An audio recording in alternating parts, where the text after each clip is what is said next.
tẹ́ ẹ bá ti ń gbóhùn yẹn ó yẹ kẹ́ ẹ mọ̀ pé mo tún ti dé nìyẹn mo tún ti dé bí mo ṣe ń dé o nígbà tó jẹ́ pé èmi á máa wá ẹ̀yin náà ni màá sì máa bá láṣẹ Èdùmàrè kí ni mo kó wa ẹ jọ̀ọ́ ẹ wá nǹkan fìdílé kí n lè sọ fún yín bó ṣe lọ lópin ọ̀sẹ̀ yìí nǹkan ń gbóná jọjọ o láàrin Victor Osimhen àti Paul Onaṣu ìyẹn àwọn ọmọ orílẹ̀-èdè Nàìjíríà tó ń gbá bọ́ọ̀lù jẹun lórílẹ̀-èdè Turkey lọ́hùn ìyẹn nígbà tí Paul Onaṣu gbá ayò keje fún sáà tó ń lọ lọ́wọ́lọ́wọ́ yìí wọlé nígbà tó jẹ́ pé àmì ayò méjì péré ni Victor Osimhen sì gbá wọlé fún ikọ̀ Galatasaray Victor Osimhen kí ló ń ṣẹlẹ̀ àmàbáyọ bó ṣe ń gbé orílẹ̀-èdè Nàìjíríà lárugẹ ṣùgbọ́n lórílẹ̀-èdè Turkey ìyẹn nínú ikọ̀ Galatasaray àtúnbẹ̀ gbàdúrà pé kó o padà sórí ẹsẹ̀ bó ṣe máa ń ṣe tẹ́lẹ̀ ẹ̀yin ọmọ Gunners dà ẹ jẹ́ kí n rọ́wọ́ yín lókè orí yín wà ńbẹ̀ ẹ dúró digbí ẹ má ṣe bẹ́ẹ̀ o bẹ́ẹ̀ ṣe gbé ewúro sójú àwọn akẹgbẹ́ yín ìyẹn ikọ̀ Fulham pẹ̀lú àmì ayò kan sódo ìyẹn náà ló sì gbé yín lọ sórí àkàsọ̀ àpò àkọ́kọ́ lórí àkàsọ̀ líìgì àgbàbọ̀tà lórílẹ̀‐èdè England pẹ̀lú àmì ayò 19 àwọn ìfẹsẹ̀wọnsẹ̀ tó kù rè lórílẹ̀‐èdè England ikọ̀ Nottingham ṣubú sọ́wọ́ Chelsea ìyẹn pẹ̀lú àmì ayò 3 sódo Brighton náà gbẹyẹ lọ́wọ́ Newcastle pẹ̀lú àmì ayò 2 sókan Burnley náà fàgbà àwọn ikọ̀ Leeds pẹ̀lú àmì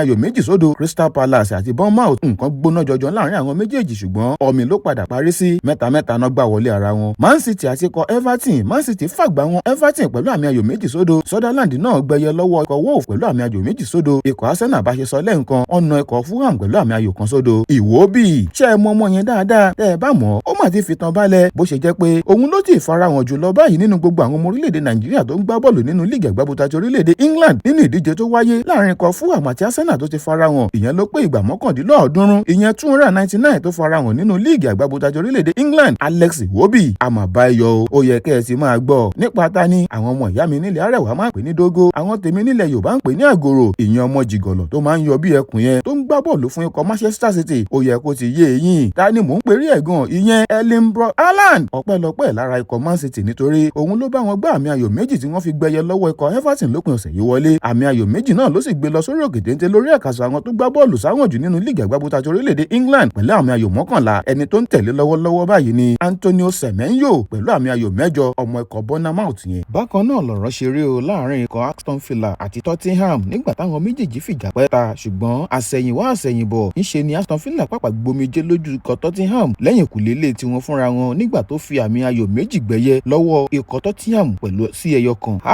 a sọ fún yín bó ṣe máa lọ láàrin ikọ̀ Liverpool àti Manchester United ẹni táwọn èèyàn ti rò pé kò lè pàgọ́ ó mà ti padà kọ́lé alárinrin kẹ àfi bó ṣe fìjà pẹ́ta o Anfield nìyẹn lẹ́yìn ìkùlé àwọn Liverpool gangan báwo ló ṣe ṣẹlẹ̀ báwo ló ṣe lọ nǹkan ò dáa Liverpool ẹ máa kú ọ̀rọ̀ èèyàn o ẹ kú bó ṣe ṣẹlẹ̀ ó dùn wá gan ṣùgbọ́n àmọ́ pé ẹ sì lè padà jí nígbà tí àǹfààní àdúgbò ìyẹn gbogbo èèyàn tó máa ń ṣanwó lára wọn tá a mọ̀ sí àǹfààní àdúgbò Manchester United ẹ máa ṣe bẹ́bẹ́ kẹ́ adìyẹ tí òkú má sì lè jẹgbàdo mà lọ́rọ̀ yìí wọ́n fi ayò méjì ọ̀tọ̀ọ̀tọ̀ náà fi gbẹyọ kan lọ́wọ́ ikọ̀ Liverpool ìyẹn náà ló jẹ́ kó parí sí pé 2-1 ní ikọ̀ Liverpool fi pàdánù sọ́wọ́ ikọ̀ Manchester United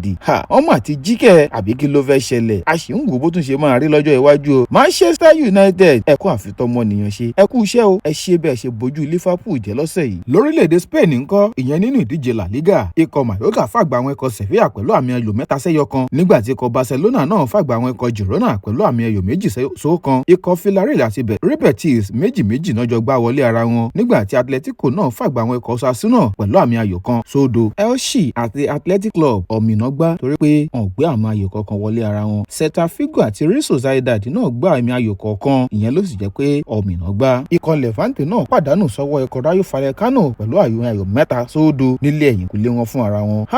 Real Madrid ọlọ́run mà yọ yín ẹ̀yin gangan ló yẹ kán máa pè ní orí ló yọ ọmọ ó yẹ bá mi pàtọ́wọ́ fọ́mọ nítorí pé àjànàkú gangan lọmọ díẹ̀ ló kù báyìí ikọ̀ Getafe fẹ́ bojú Real Madrid jẹ́ ṣùgbọ́n wọ́n pàpà fàgbà wọ́n ní o bó ṣe jẹ́ pé àmì ayò kan dondo náà gbá sílé àwọn Getafe ìyẹn adarí ètò fi sọ pé